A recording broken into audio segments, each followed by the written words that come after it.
Leverage ratio क्या होता है और यह कितने टाइप का होता है, ये सब कुछ हम इस वीडियो में एनालिसिस करने वाले हैं। लीवरेज रेशियो, लीवरेज रेशियो से हम ये पता लगा सकते हैं कि किस कंपनी ने कितना उधार लिया हुआ है। टाइप ऑफ लीवरेज रेशियो, डेब्ट टू इक्विटी रेशियो, डेब्ट टू इक्विटी रेशियो से हम ये पता लगा सकते हैं कि इस कंपनी ने कितना उधार लिया हुआ है अपनी इक्विटी की तुलना में। तो इक्विटी रेशियो है डेब्ट टू असेट्स रेशियो, कंपनी की कुल संपत्ति का कितना हिस्सा कर्जे से फाइनेंस करवाया गया है। इसका रेशियो अगर हाई आता है, इसके जो असेट्स यानी कि कंपनी की जो संपत्ति है वो उधार से ज्यादा फाइनेंस हुई है, ये रहा इधर पे डेब्ट to assets ratio. Interest rate coverage ratio, interest जिसका मतलब ही होता है ब्याज, मतलब ब्याज का पैसा भरना। Interest rate coverage ratio high होना चाहिए तभी कंपनी अपना ब्याज पे कर पाएगी। ये दिया हुआ है इधर पर interest rate coverage ratio. Financial leverage ratio, company अपना खुद का पैसा कितना यूज कर रही है, रही लीवरेज रेशियो और ये रही इसकी वैल्यू। आपको उस कंपनी का पूरा फंडामेंटल चेक करना है, उसमें balance sheet, cash flow statement और प्रॉफिट लॉस स्टेटमेंट भी इंक्लूडेड है।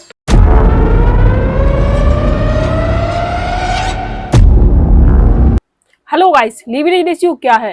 तो लीवरेज रेशियो से हम किसी भी स्टॉक के बारे में ये पता लगा सकते हैं कि इस स्टॉक ने यानी कि इस कंपनी ने कितना लोन लिया हुआ है, यानी कि ये कंपनी कितने कर्जे में है। तो लीवरेज रेशियो क्या होता है और यह कितने टाइप का होता है, ये सब कुछ हम इस वीडियो में एनालिसिस करने वाले हैं। तो बने रहिए मेरे साथ और कीजिए चैनल को लाइक और सब्सक्राइब ताकि इस कोर्स का एडवांटेज आप भी ले सकें। तो जैसा कि अब आप देख सकते हैं कि हम अपनी कंप्यूटर स्क्रीन पर आ चुके हैं और कंप्यूटर स्क्रीन पर शो हो रहा है लीवरेज रेशियो, आप देख सकते हैं, जो कि हमारा आज का टॉपिक रहने वाला है। और आपको मैंने बताया हुआ था कि ये जो है बेंजामिन ग्रेनम्स, ये फादर ऑफ फंडामेंटल एनालिसिस है, यानी कि जो फंडामेंटल एनालिसिस है और रेशियो एनालिसिस है, ये इन्हीं की देन है।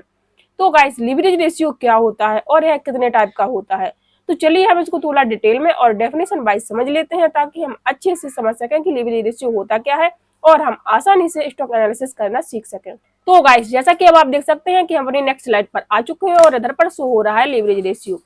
तो अब लीवरेज रेशियो क्या होता है, तो चलिए हम इसको थोड़ा डेफिनेशन वाइज समझ लेते हैं। तो लीवरेज रेशियो एक ऐसा फाइनेंशियल रेशियो है जो यह बताता है कि कोई भी कंपनी अपने बिजनेस को ऑपरेट करने के लिए कितना डेब्ट ले रही है, यानी कि कितना कर्ज ले रही है, और इस कर्ज के मुकाबले उस कंपनी के पास, आप देख सकते हैं इसकी तुलना में, उसके पास कितनी इक्विटी या फिर असेट्स है। यानी कि लीवरेज रेशियो से हम ये पता लगा सकते हैं कि किस कंपनी ने कितना उधार लिया हुआ है और जितना उसने उधार लिया हुआ है उसके पास, उसके मुकाबले कितना उसके पास अपना खुद का पैसा है, यानी कि कितने उसके खुद के पास कितनी इक्विटी है या कितने असेट्स उसके पास अवेलेबल है और कितना इसने कर्ज लिया हुआ है। तो ये सब हम लीवरेज रेशियो से पता कर सकते हैं। और अगर सिंपल शब्दों में कहा जाए तो आप देख सकते हैं लीवरेज रेशियो कर्ज की निर्भरता को मापता है। जितना ज्यादा लीवरेज होगा, मतलब जितना ज्यादा कर्ज होगा, उतना अधिक कंपनी को जोखिम होगा, यानी कि उतना अधिक कंपनी को नुकसान होगा। और क्योंकि हमें अपना इंटरेस्ट यानी कि ब्याज और प्रिंसिपल्स यानी कि मूलधन का पेमेंट करना होगा, चाहे वह लाभ में हो या फिर लॉस में। तो गाइस, सिंपल सी बात है, कंपनी जितनी ज्यादा लीवरेज रहेगी कंपनी को उतना ही ज्यादा लॉस होगा, क्योंकि कंपनी ने जो पैसा उधार लिया हुआ है उसका इंटरेस्ट तो कंपनी को पे करना ही पड़ेगा, चाहे कंपनी फिर प्रॉफिट में हो या फिर लॉस में। तो गाइस, ये तो था कि लीवरेज रेशियो होता क्या है। तो अब लीवरेज रेशियो कितने टाइप का होता है, तो चलिए हम इसको थोड़ा सा समझ लेते हैं और उसके लिए चलते हैं हम अपनी नेक्स्ट स्लाइड पर। तो जैसा कि अब आप देख सकते हैं टाइप ऑफ लीवरेज रेशियो, यानी कि लीवरेज रेशियो कितने टाइप का होता है। तो आप देख सकते हैं डेब्ट टू इक्विटी रेशियो, डेब्ट to assets ratio, interest rate coverage ratio और फाइनेंशियल लीवरेज रेशियो। और इन सबको हम डिटेल में समझने वाले हैं बाय थ्योरिकल एंड टेक्निकल। तो चलिए अब हम समझ लेते हैं कि डेब्ट टू इक्विटी रेशियो होता क्या है। तो जैसा कि अब आप देख सकते हैं डेब्ट टू इक्विटी रेशियो यानी कि ये रेशियो क्या होता है, तो चलिए हम इसको थोड़ा डेफिनेशन वाइज समझ लेते हैं। तो गाइस, आप देख सकते हैं डीई रेशियो यानी कि डेब्ट टू इक्विटी रेशियो से ही हम यह पता लगा सकते हैं कि कंपनी अपना बिजनेस फाइनेंस करवाने के लिए शेयर होल्डर्स यानी कि शेयर धारकों के पैसे यानी कि इक्विटी की तुलना में कितना उधार यानी कि कर्ज का उपयोग कर रही है। यानी कि अब आप समझ गए होंगे कि डीई रेशियो यानी कि डेब्ट टू इक्विटी रेशियो से हम ये पता लगा सकते हैं कि इस कंपनी ने कितना उधार लिया हुआ है अपनी इक्विटी की तुलना में, यानी कि जितनी उसके पास खुद की कैपिटल है उससे कंपनी ने और ज्यादा कितना उधार लिया हुआ है, ये सब हम डीई रेशियो से पता लगा सकते हैं। तो आप देख सकते हैं कि अगर इसका रेशियो हाई है यानी कि डीई रेशियो हाई है, मतलब कंपनी ने ज्यादा उधार लिया हुआ है या फिर कंपनी ज्यादा उधार पर चल रही है, तो इसका मतलब ये है कि कंपनी में जोखिम ज्यादा है, मतलब कंपनी रिस्की है। और अब आप देख सकते हैं कि अगर इसका रेशियो कम है यानी कि मतलब रेशियो कम है तो कंपनी ने कम उधार लिया हुआ है और अपनी पूंजी कंपनी ने ज्यादा यूज की हुई है, तो इसमें इतना जोखिम नहीं है, वो कंपनी सेफ है। तो गाइस, आपको ये रेशियो एनालिसिस करते टाइम सिर्फ यही देखना है कि इसका जो रेशियो है यानी कि डीई रेशियो है वो 1 से कम होना चाहिए और एक भी चल सकता है, बट इसका रेशियो एक से ज्यादा नहीं होना चाहिए, क्योंकि डेब्ट टू असेट्स मतलब कि अगर ये रेशियो एक से ज्यादा हुआ तो मतलब एक माना जाएगा कि कंपनी ने कर्ज ज्यादा लिया हुआ है और वो कंपनी इन्वेस्टिंग के लिए एक बेस्ट कंपनी नहीं होगी। तो गाइस अब आप इसकी वैल्यू निकालने के लिए एक फॉर्मूला भी यूज कर सकते हैं। आप देख सकते हैं डेब्ट to equity is equal to total डेब्ट divided by share holders equity. आप ये फॉर्मूला अप्लाई करेंगे तो आपको इसकी वैल्यू प्रोवाइड हो जाएगी, बट आपको इसकी जरूरत नहीं पड़ेगी। अगर आप इसकी वैल्यू निकालना चाहते हैं तो आप निकाल सकते हैं, बट फिर भी मैं आपको बता देती हूँ कि अगर डेब्ट टू इक्विटी रेशियो एक से ज्यादा होता है तो वो कंपनी इन्वेस्टिंग के लिए बिल्कुल भी सेफ नहीं है, क्योंकि इसने कर्ज ज्यादा लिया हुआ है। बट अगर डेब्ट टू इक्विटी रेशियो एक से कम है तो वो कंपनी सेफ है और वो इन्वेस्टिंग के लिए एक अच्छी कंपनी साबित हो सकती है। लेकिन गाइस मैं ये नहीं कह रही हूँ कि आपको सिर्फ डेब्ट टू इक्विटी रेशियो ही देखना है, आपको सारे रेशियोज एनालिसिस करने हैं। आपको बैलेंस शीट भी, प्रॉफिट लॉस भी, कैश फ्लो स्टेटमेंट भी और साथ ही साथ आपको रेशियोज भी एनालिसिस करने हैं अगर आप एक परफेक्ट कंपनी चूज करना चाहते हैं तो। और गाइस ये वीडियो मैं सिर्फ और सिर्फ एजुकेशन पर्पज के हिसाब से ही बना रही हूँ। तो चलिए हम इसको थोड़ा सा और रीड कर लेते हैं। तो अब आप देख सकते हैं खुद के लगाए पैसे से कंपनी कितना गुना उधार लेकर बैठी है। बड़ा नंबर मतलब बहुत ज्यादा उधार। 1 इज ऑप्टिमम मतलब 1 नंबर सही है। तो इसका मतलब ये है कि कंपनी ने अपने खुद के लगाए हुए पैसे से और कितना ज्यादा उधार लिया हुआ है। अगर नंबर ज्यादा है यानी कि नंबर ऑफ परसेंट ज्यादा है तो मतलब कंपनी घाटे में है, मतलब कि कंपनी ने उधार ज्यादा लिया हुआ है। तो गाइस जैसा कि मैंने आपको अभी बताया हुआ है कि डेब्ट टू इक्विटी रेशियो का नंबर अगर एक से ज्यादा होता है तो वो कंपनी आपके इन्वेस्टिंग के लिए बिल्कुल भी सेफ नहीं है, क्योंकि उस कंपनी ने ज्यादा उधार लिया हुआ है। तो चलिए हम इसको थोड़ा सा एनालिसिस कर लेते हैं। तो गाइस उसके लिए चलते हैं हम अब अपनी स्क्रीनर की साइड पर। तो गाइस जैसा कि अब आप देख सकते हैं कि हम अपनी स्क्रीनर की साइड पर आ चुके हैं और आज मैंने इन्फोसिस की कंपनी इधर पर ली हुई है। हम इन्फोसिस पर एनालिसिस करके आज देखने वाले हैं और आप देख सकते हैं कि इसकी मार्केट कैपिटलाइजेशन भी काफी अच्छी है। 6,17,755 करोड़ की इसकी मार्केट कैपिटलाइजेशन है। तो गाइस अब हमें इसमें देखना क्या है, डेब्ट टू इक्विटी रेशियो। तो चलिए हम उसको थोड़ा सा देख लेते हैं। गाइस ये सारे रेशियो हमें पेयर कंपैरिजन में देखने को मिल जाते हैं। तो आप देख सकते हैं इधर पर सारे रेशियो दिए हुए हैं। आप देख सकते हैं interest rate coverage ratio, leverage ratio, डेब्ट टू एसेट रेशियो और डेब्ट टू इक्विटी रेशियो, जो कि हम आज ये 4 रेशियो ही कवर करने वाले हैं जो कि इसमें दिए हुए हैं। बट मैंने आपको पिछली वीडियो में बताया हुआ था कि इन रेशियोज को मैंने एडिट किया हुआ है। तो मैं आपको आज ये दिखाने वाली हूँ कि इन रेशियोज को हम कहाँ से बनाते हैं, यानी कि कहाँ से लाते हैं। तो अब आप देख सकते हैं कि इधर पर आपको एडिट का जो कॉलम दिख रहा है, तो अब हम जैसे ही इस कॉलम पर डबल क्लिक करेंगे तो आप देख सकते हैं एक दूसरा पेज आपके सामने ओपन हो जाता है। और इसमें आप देख सकते हैं, मैं इरेज कर देती हूँ। और इसमें आप देख सकते हैं कि जो ये जो फिल्टर रेशियो दिया हुआ है, इधर से हम कोई भी रेशियो इधर से टाइप कर सकते हैं, यानी कि हम कोई भी रेशियो इधर से ला सकते हैं जो भी हमें चाहिए है। PE ratio, leverage ratio, equity ratio, interest rate coverage ratio, ये सारे रेशियो मैंने इधर से ही एडिट किए हुए हैं। आप देख सकते हैं इधर पे ये दिया हुआ है मार्केट कैपिटलाइजेशन, ओपीएम जो मैंने कल एडिट किया हुआ। और इधर से आप देख सकते हैं इधर पे हम कुछ भी टाइप करेंगे, यानी कि जो रेशियो हमें चाहिए है वो इधर से आपको आ जाएगा, मिल जाएगा इधर से। और आप इधर से सेव कॉलम पर जाकर इधर से सेव कर सकते हैं, तो आपके ये रेशियो जो है वो पेयर कंपैरिजन में सामने आ जाएंगे। तो गाइस आई होप अब आपको इतना तो समझ में आ गया होगा कि ये रेशियोज एडिट करने कहाँ से। तो गाइस चलिए हम अब वापस से अपने पेज पर चलते हैं और एनालिसिस कर लेते हैं। तो गाइस जैसा कि अब आप देख सकते हैं कि हमने डेब्ट टू इक्विटी रेशियो अभी रीड किया हुआ है और इसकी वैल्यू मैंने क्या बताई हुई थी आपको कि 1 या 1 से कम हो तो ज्यादा अच्छा रहता है। तो हमने अभी इन्फोसिस पर इसका एनालिसिस किया हुआ है। आप देख सकते हैं इन्फोसिस ये रहा, ये इसके कंपैरिजन में दी हुई कंपनी है। इसके कंपैरिजन में मतलब इन्फोसिस से रिलेटेड कंपनी दी हुई है। तो गाइस अब आप देख सकते हैं कि इन्फोसिस का डेब्ट टू इक्विटी रेशियो कितना है। तो आप देख सकते हैं डेब्ट टू इक्विटी रेशियो ये दिया हुआ है और इन्फोसिस हमारी सेकंड नंबर पर है। तो आप देख सकते हैं 0.09% इसका डेब्ट टू इक्विटी रेशियो है, यानी कि गाइस इस कंपनी ने कर्ज बहुत कम लिया हुआ है और ये कंपनी सेफ है बिल्कुल। और गाइस अगर आप इसकी वैल्यू निकालना चाहते हैं तो उस फॉर्मूले को अप्लाई करेंगे तो आपको इसकी वैल्यू प्रोवाइड हो जाएगी। तो आई होप अब आप सभी लोगों को क्लियर हो गया होगा कि डेब्ट टू इक्विटी रेशियो 1 से कम होना चाहिए, जो कि इन्वेस्टिंग के लिए बेस्ट माना जाता है। 1 से ज्यादा नहीं होना चाहिए। जिस भी कंपनी का डेब्ट टू इक्विटी रेशियो 1 से ज्यादा होता है वो कंपनी सेफ नहीं होती है। मैं आपसे बार बार सिर्फ यही कह रही हूँ, आपको सिर्फ और सिर्फ इतना ध्यान रखना है कि डेब्ट टू इक्विटी रेशियो 1 से कम ही रहना चाहिए। तो गाइस चलिए अब हम नेक्स्ट समझ लेते हैं। तो अब आप देख सकते हैं नेक्स्ट है डेब्ट टू असेट्स रेशियो। तो अब ये क्या होता है, तो चलिए हम इसको भी थोड़ा डेफिनेशन वाइज रीड कर लेते हैं। तो अब आप देख सकते हैं, तो गाइस डेब्ट टू असेट रेशियो से हम यह पता लगा सकते हैं कि कंपनी की कुल संपत्ति में से कितना हिस्सा डेब्ट से फाइनेंस किया गया है, यानी कि उधार से फाइनेंस किया गया है। अगर सिंपल शब्दों में कहा जाए तो इससे ये पता लगाया जा सकता है कि कंपनी की संपत्ति का, यानी कि कंपनी की कुल संपत्ति का कितना हिस्सा कर्जे से फाइनेंस करवाया गया है, यानी कि डेब्ट से फाइनेंस कराया गया है। तो गाइस और भी आप देख सकते हैं कि अगर इसका रेशियो हाई है, इसका मतलब क्या होता है, इसका मतलब होता है कि कंपनी की एसेट्स ज्यादा उधार से फाइनेंस हुई हैं।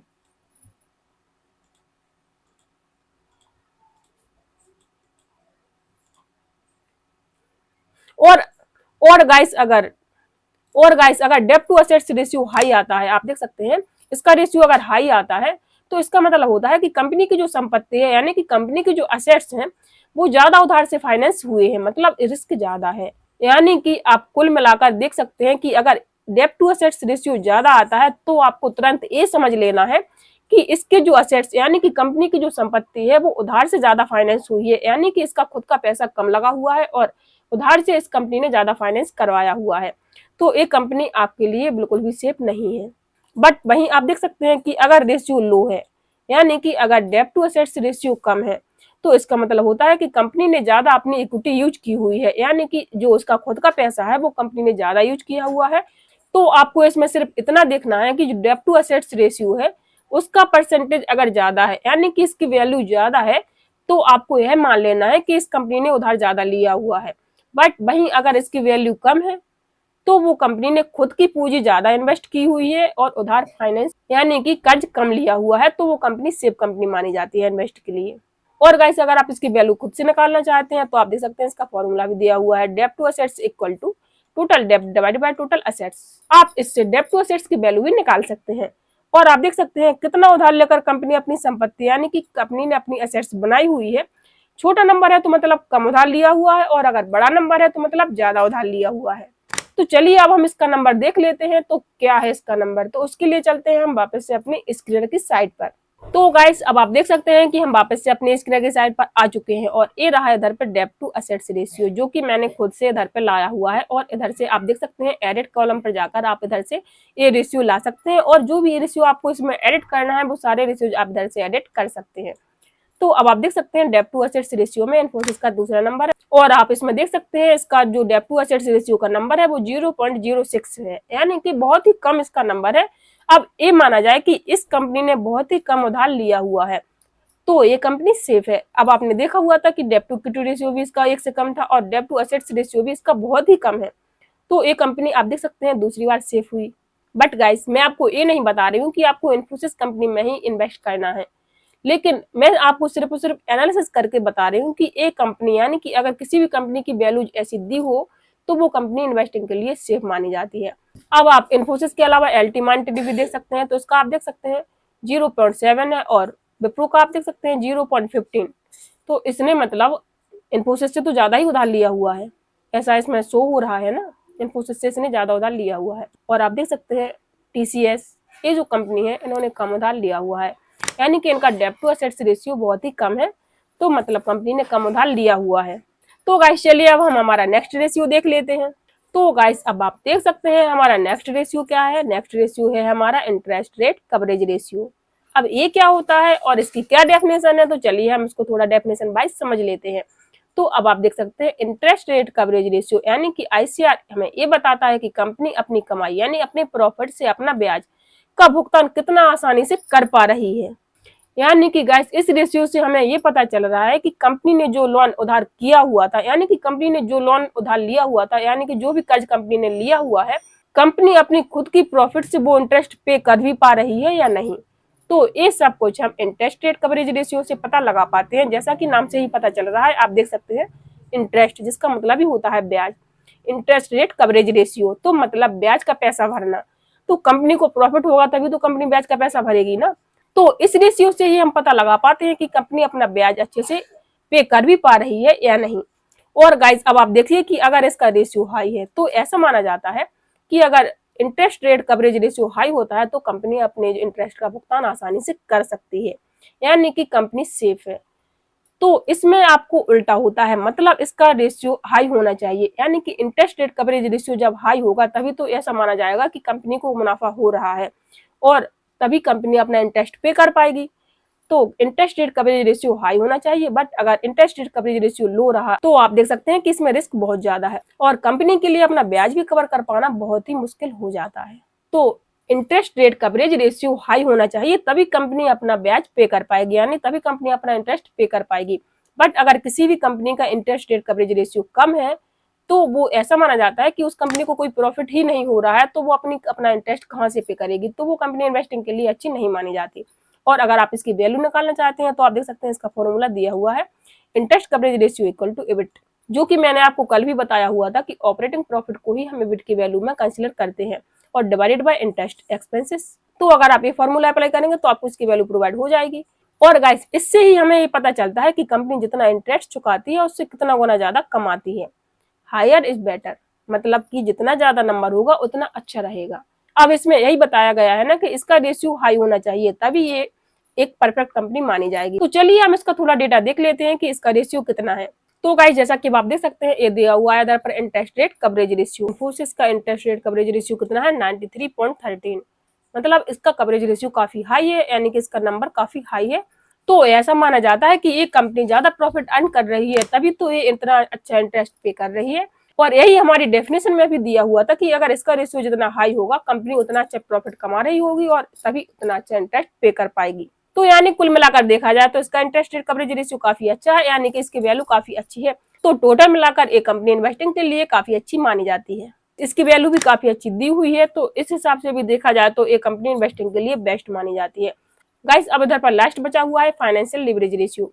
अब इधर पर इन्होंने फाइनेंशियल लिवरेज रेशियो को लिवरेज रेशियो खाली रख दिया है, तो ये फाइनेंशियल लिवरेज रेशियो की ही वैल्यू इधर पर दी है, यानी कि वही वैल्यू इधर पर प्रोवाइड हो रही है।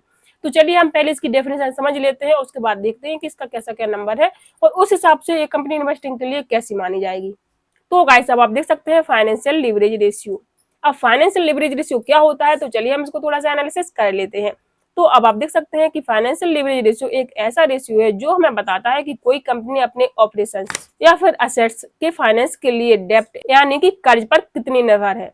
अगर सिंपल शब्दों में कहा जाए तो आप देख सकते हैं यह रेशियो हमें यह बताता है कि कोई कंपनी अपने स्वयं के धन यानी कि खुद की पूंजी की तुलना में उधार ली गई इक्विटी पर कितना उपयोग कर रही है। यानी कि अगर यही मैंने आपको पहले भी बताया हुआ था और यही मैं आपको अभी बता रही हूँ कि इस रेशियो से पूरी लेवरेज रेशियो में यही सिर्फ एक डेफिनेशन है कि कंपनी अपना खुद का पैसा कितना यूज कर रही है और कितना कंपनी उधार ले रही है। मतलब अपने खुद के लगाए हुए पैसे से कंपनी कितना गुना ज्यादा उधार ले रही है। तो ये सब कुछ हम इसी रेशियो में जान पाएंगे, यानी कि लेवरेज रेशियो में अलग अलग 4 टाइप के रेशियो दिए हुए हैं। इन सब की वैल्यू से आप ये पता लगा सकते हैं कि कंपनी ने कितना उधार लिया हुआ है और कंपनी ने कितनी खुद की पूंजी लगाई हुई है। और यही डेफिनेशन में भी दिया हुआ है, आप देख सकते हैं इस रेशियो से आप क्या पता लगा सकते हैं कि कंपनी अपनी स्वयं की लगाई हुई पूंजी से यानी कि स्वयं की लगाई हुई पूंजी की तुलना में उधार ली गई धनराशि का कितना यूज कर रही है।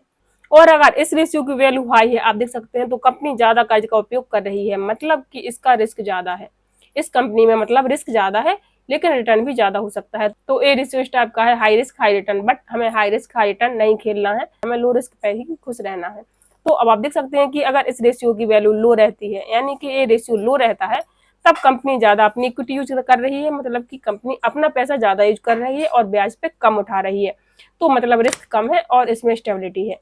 और अगर आप इसकी भी वैल्यू निकालना चाहते हैं तो आप देख सकते हैं इसका फॉर्मूला भी दिया हुआ है, financial leverage ratio equal to total assets divided by share holder equity. आप इसकी वैल्यू भी निकाल सकते हैं, बट इसमें वैल्यू निकालने की आवश्यकता नहीं है, क्योंकि आपको मैंने इधर पर बताया हुआ है कि सभी की वैल्यू कितने से कम होनी चाहिए और कितने से ज्यादा होनी चाहिए। तो इनमें सभी की वैल्यू आपको लिमिटेड दी गई है कि आपको इतने से ज्यादा नहीं होनी चाहिए और इतनी वैल्यू किसकी ज्यादा होनी चाहिए किसकी कम होनी चाहिए, इसमें सब कुछ दिया हुआ है। और ये भी आप देख सकते हैं कि कितना असेट्स इक्विटी कैपिटल से लिया गया है। अब मतलब अगर बड़ा नंबर है तो मतलब रिस्क ज्यादा है और अगर छोटा नंबर है तो आप देख सकते हैं रिस्क कम है। तो यही मैंने आपको ऊपर बताया हुआ है, यानी कि अभी थोड़ी देर पहले बताया हुआ है कि अगर इसका रेशियो नंबर ज्यादा है तो मतलब आपने कर्जा ज्यादा ले रखा है और अगर नंबर कम है तो आपने ज्यादा लोन नहीं लिया हुआ है और वो कंपनी सेफ मानी जाएगी। तो गाइस, आई होप अब आप सभी लोगों को फाइनेंशियल लीवरेज रेशियो भी समझ में आ गया होगा। तो चलिए हम इसके भी वैल्यू देख लेते हैं। तो अब आप देख सकते हैं ये रही लीवरेज रेशियो और ये रही इसकी वैल्यू 1.49। गाइस, किसी किसी कंपनी की लीवरेज वैल्यू 4, 5, 6 तक रहती है, बट इसकी आप देख सकते हैं 1.49 है। हाँ, 1 से ज्यादा है, बट इसने ऐसा माना जाता है कि इसने ज्यादा उधार नहीं लिया हुआ है। आप देख सकते हैं इसने उधार लिया हुआ है, तो आप इसकी इंटरेस्ट रेट कवरेज वैल्यू भी देखिए ना, 39.13% है, यानी कि ये ज्यादा प्रॉफिट अर्न कर रही है तभी तो इतना इंटरेस्ट पे कर रही है। अब जितना इसने उधार लिया हुआ है तभी तो इतना सारा इंटरेस्ट पे कर रही है। तो यानी कुल मिलाकर माना जाए कि अगर इसने उधार लिया हुआ है तो ये अच्छा खासा इंटरेस्ट पे कर रही है। तो अगर एक तरह से देखा जाए तो ये कंपनी इन्वेस्टिंग के लिए काफी हद तक अच्छी साबित हो गई है। लेकिन हमें यहीं पर नहीं रुकना है। आपको सिर्फ इतना ही नहीं देखना है कि आपने सिर्फ ये 4 रेशियो एनालिसिस कर लिए तो आपको ये कंपनी परफेक्शन हो गई। आपको उस कंपनी का पूरा फंडामेंटल चेक करना है, उसमें balance sheet, cash flow statement और प्रॉफिट लॉस स्टेटमेंट भी इंक्लूडेड है गाइस, तभी आपको एक परफेक्ट कंपनी इन्वेस्टिंग के लिए मिल सकती है। तो गाइस आशा करती हूँ कि आप सभी लोगों को ये इन्फॉर्मेशन बहुत ही अच्छी लगी होगी, और अगर आपको इससे रिलेटेड कोई भी क्वेश्चन है तो आप मुझे कमेंट कर बता सकते हैं। और अगर आपको वीडियो अच्छा लगा हो तो वीडियो को लाइक और सब्सक्राइब जरूर कर दीजिएगा, ताकि आने वाली वीडियो की नोटिफिकेशन आप सभी लोगों को मिल सके और आप सभी लोगों का सपोर्ट और प्यार हमें मिल सके। तो गाइस बस आज के लिए इतना ही, मिलते हैं नेक्स्ट वीडियो में। Thank you.